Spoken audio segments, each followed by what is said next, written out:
Ali Khamenei. He had survived one attempt on his life already, and for months he had been living in a bunker so deep the elevator took 5 minutes to reach the bottom. On February 28, 2026, he came up to his office. That was the last decision he ever made. Ali Khamenei was born on July 17, 1939, in Mashhad, Iran. Son of a religious scholar, he spent his early life in the clerical world, studying under Ayatollah Khomeini and moving through the revolutionary underground that would eventually reshape Iran. He wasn't even supposed to be supreme leader. When Khomeini died in 1989, Khamenei was considered a mid-level cleric without the religious credentials the position traditionally required. But the Assembly of Experts changed the rules anyway. He had 36 years to prove that power is more durable than legitimacy. He survived the Green Movement of 2009. He survived years of crippling sanctions, and also survived the U.S. assassination of General Qasem Soleimani in 2020. During the June 2025 12-day war between Israel and Iran, a plan to target him directly was vetoed by President Trump. He survived that too.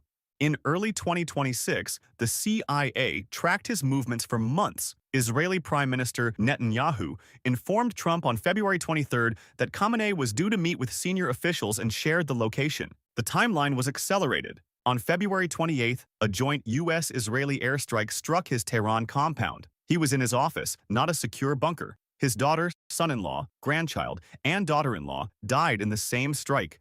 Iran's foreign ministry said he was safe and sound. Shortly before midnight, an unnamed Israeli official confirmed the body. Iranian state television confirmed his death the next morning. A broadcaster broke down in tears on air. Celebrations broke out across multiple Iranian cities, including Tehran, Isfahan, Karaj, Shiraz, and Kermanshah. A statue of Khamenei was toppled in Dailaran. Security forces opened fire on celebrants in some areas. Thousands gathered simultaneously in the capital in mourning, waving flags and chanting, "Death to America." On March 8, 2026, his son Mojtaba was elected supreme leader. Ali Khamenei spent months underground to survive. One morning he came upstairs, and that was it. Saddam Hussein. Someone smuggled a phone into the execution chamber. By the time Iraq figured out who did it, the footage had already been watched by millions. Saddam Hussein was born on April 28, 1937, in Al-Auja, near Tikrit. His father was gone before he was born. His stepfather beat him with an asphalt-covered stick. He grew up an outsider who was never protected by anyone. He learned early that, if no one protects you, protect yourself with enough force that no one tries again. He joined the Ba'ath Party at 20, participated in an assassination attempt on Iraq's prime minister at 22. He then became president in 1979, and within months, he purged his own cabinet in a session where he read names from a list, watched men dragged from the room, and made the survivors form the firing squads. He used chemical weapons against Kurdish civilians in Halabja in 1988. Approximately 5,000 died in a single attack. He invaded Kuwait in 1990. He built multiple palaces and maintained power through a network of fear that extended into every Iraqi home. On March 20, 2003, U.S. forces invaded Iraq and his army collapsed. He was later captured on December 13, 2003, hiding in an underground hole near his hometown. He looked messy, carrying $750,000 in cash and holding a pistol he never used. He was convicted of crimes against humanity for the 1982 Dujail massacre, in which 148 Shia Iraqis were executed in retaliation for a failed attempt on his life. On December 30, 2006, at approximately 6 a.m., Saddam Hussein was hanged at Camp Justice in Qazamain, northeastern Baghdad. He held a Quran until the last moment. When asked if he was afraid, he said he had anticipated this moment since first coming to power. He was still praying when the trap door opened. All phones had been confiscated, but one was smuggled in. Witnesses taunted him at the gallows. The video spread globally within 48 hours. U.S. President George Bush later said he wished it had gone on in a more dignified way and called it kind of a revenge killing. He spent 24 years making everyone in Iraq afraid of him, but spent his last seconds praying while someone held up a phone. Muammar Gaddafi. Muammar Gaddafi ruled Libya for 42 years. At the end, a rebel fighter found him hiding in a concrete drainage pipe, bleeding from a head wound, repeating the same words, "This is a sin against you." He was born in 1942 in a tent in the Libyan desert to a nomadic Bedouin family. No running water and no electricity. He taught himself to read using religious texts. He grew up obsessed with the idea that one man could reshape an entire Arab nation. He seized power in a coup in 1969 at 27. No election, no transfer, He simply took it. He learned that power given to no one cannot be taken away. He nationalized Libya's oil fields. He funded revolutionary groups across the world. He even ordered the Lockerbie bombing. In 2011, when the Arab Spring reached Libya, he called protesters rats and cockroaches and promised to hunt them house to house. So NATO intervened. His army collapsed. His hometown of Sirte became his last holdout. On October 20th, 2011, a NATO airstrike struck his convoy trying to escape Sirte. He survived and fled on foot into a large drainage pipe. Omran Shaban of the Misrata militia found him. Gaddafi was bleeding from a head wound, conscious and still talking. He kept repeating, Haram Aleiko, which means, this is a sin against you. In his final weeks, his own inner circle described him as very delusional. He refused every offer to flee. They dragged him out into the daylight. He was beaten and then shot. The official cause of death was crossfire. Human Rights Watch contradicts this. His body was put on display in a refrigerated meat locker in Misrata for 4 days. The fatal shot was reportedly fired by a young man wearing a New York Yankees baseball cap. 42 years of myth ended in a drainpipe by a man in a Yankees cap. Nicolae Ceausescu. He banned Christmas in Romania for decades, and on Christmas Day 1989, the country gave him one back. Nicolae Ceausescu was born in 1918 in Scornicești, a small village in southern Romania, the third of 10 children in a peasant household. He dropped out of school at 11 and joined the Communist Party at 15. He learned early that loyalty to the right people was the only currency that mattered. That lesson served him for 24 years in power. He became General Secretary in 1965. He built one of the most surveilled states in Eastern Europe. He banned abortion. He starved his own people to pay off foreign debt, while his wife Elena claimed credit for scientific research she had never done. He also learned another thing. Power only holds as long as people are afraid to say no. By the late 1980s, the fear was cracking. On December 21st, 1989, he stood on a balcony in Bucharest before hundreds of thousands. The crowd started booing mid-speech. The audio cut on state television. He looked confused. That moment was broadcast live, and that moment was the end. He fled the Central Committee building by helicopter on December 22nd. The pilot claimed to be under fire and landed in a field. The couple hijacked a car, but they were recognized and captured near Targoviste. A military tribunal on Christmas morning charged him with genocide, destruction of the Romanian economy, and crimes against the state. His own defense lawyer asked for the death sentence. Ceausescu refused to recognize the court's authority. I only recognize the Grand National Assembly, he said. Witnesses said that Ceausescu's believed the trial was a formality until their hands were tied behind their backs. 7 paratroopers lined up in a courtyard. Both were shot simultaneously. He had no idea it was real until they tied his hands. Benito Mussolini. He invented the template Hitler copied. He ended the same way everyone he inspired would, running, captured, and put on display for the crowd. Benito Mussolini was born on July 29, 1883, in Prodapio, in northern Italy. His father was a blacksmith and socialist agitator. He grew up poor, brilliant, and furious. He learned early that politics was not about votes, it was about force. By 1922, he had marched on Rome with 30,000 blackshirts and made himself prime minister at 39. By 1925, he had abolished parliament and declared himself Il Duce. Before he turned 40, he learned that crowds follow whoever gives them something to cheer for. He built the machinery of fascism and made it look like strength. He invaded Ethiopia. He allied with Hitler. He declared war on the Allies in June 1940. By 1943, the Allies had landed in Sicily. The Italian king had him arrested, and the Germans freed him again. He ran a puppet state in northern Italy for 2 more years, and by April 1945, that was also over. On April 25, 1945, Mussolini fled towards Switzerland in a German military convoy, disguised in a Luftwaffe overcoat.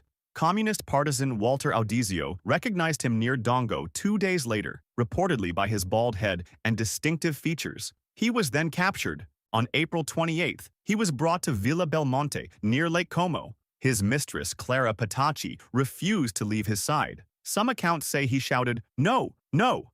Others claim he said, "Aim at my heart." Both remain disputed. Then, Audizio shot him. Their bodies were transported to Milan and hung upside down by meat hooks from an Esso petrol station in Piazzale Loreto, the same square where, a year earlier, his men had displayed 15 partisan bodies. One woman fired 5 shots into his corpse for her 5 dead sons. The man who made fascism look like power ended upside down on a meat hook in the square he had spent his life performing for.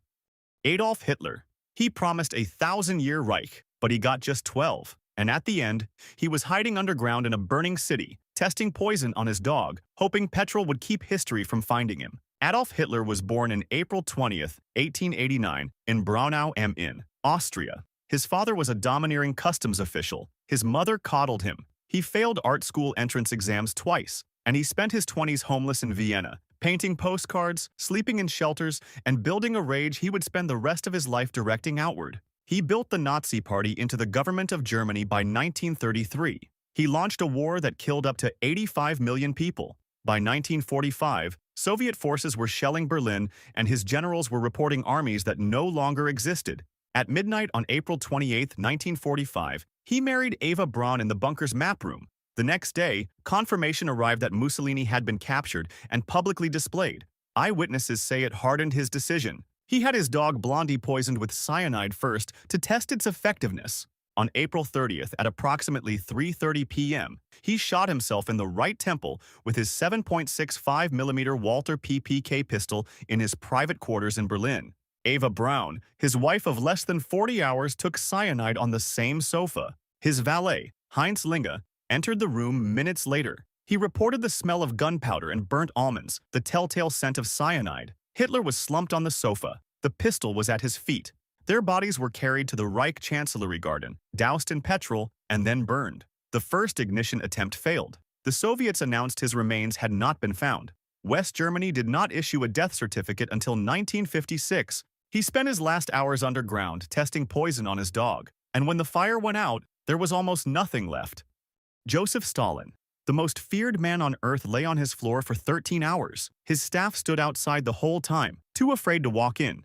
Joseph Stalin was born on December 18, 1878, in Gori, Georgia. His father was a cobbler and a drunk who beat him regularly. He survived smallpox at 7, which left his face permanently scarred. He grew up understanding that the world caused pain without reason, and that the only protection was to become the one causing it. He outmaneuvered every rival, and by 1924 led the Soviet Union. He had two rules: trust no one, and punish first. He collectivized Soviet agriculture, and millions died in the famine that followed. He ran the Great Purge between 1936 and 1938, executing or sending to labor camps anyone he considered a threat. Historians estimate his policies caused between 6 and 20 million deaths. On the night of February 28, 1953, Stalin hosted 4 senior officials at his Kuntsevo dacha outside Moscow for movies, food, and drinking that lasted until approximately 5 a.m.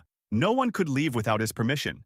After they left, he did not emerge. He had a strict rule against being disturbed. Staff found him collapsed on the floor near noon on March 1st. His right side was paralyzed. They had debated for hours before acting. When doctors finally arrived, their hands shook too badly from fear to conduct the examination. The dentist even dropped his dentures. 8 leeches were applied to his neck and face on 2 separate occasions. His blood pressure hit 210/120. He lingered for 4 days, slipping in and out of consciousness, unable to speak. The official cause was a massive hemorrhagic stroke. A credible counter-theory holds that one of the senior officials, Beria, slipped warfarin into his wine that night. Beria later reportedly told Molotov, "I did him in. I saved all of you." He died at 9:50 p.m. in March 1953. He had built the most obedient country in the world, but in the end, there was nobody left willing to save his life. Fidel Castro. The CIA tried to kill him 638 times, exploding cigars, poisoned food, a wetsuit contaminated with tuberculosis bacteria, mafia hitmen. He survived every single one.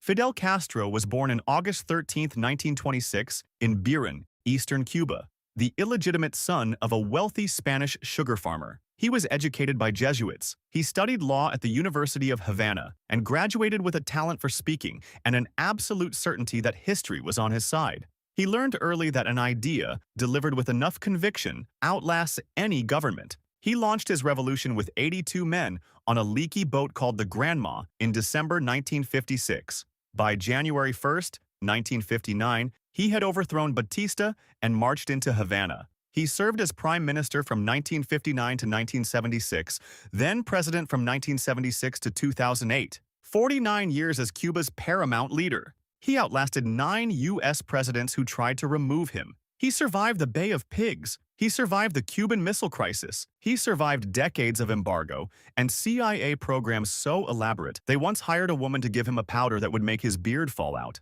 On July 31, 2006, he transferred power to his brother Raul after emergency intestinal surgery. He remained publicly active until roughly 2014. The CIA had assessed since at least 2005 that he suffered from Parkinson's disease. His exact cause of death was never disclosed by the Cuban government. On November 25, 2016, at 10:29 p.m., Fidel Castro died in Havana. Raul announced it on state television. The world's most powerful country spent half a century trying to kill him. Instead, he died of old age, in his bed, in his country, on his terms. Every man on this list believed that power was protection, but not one of them died free from what they built.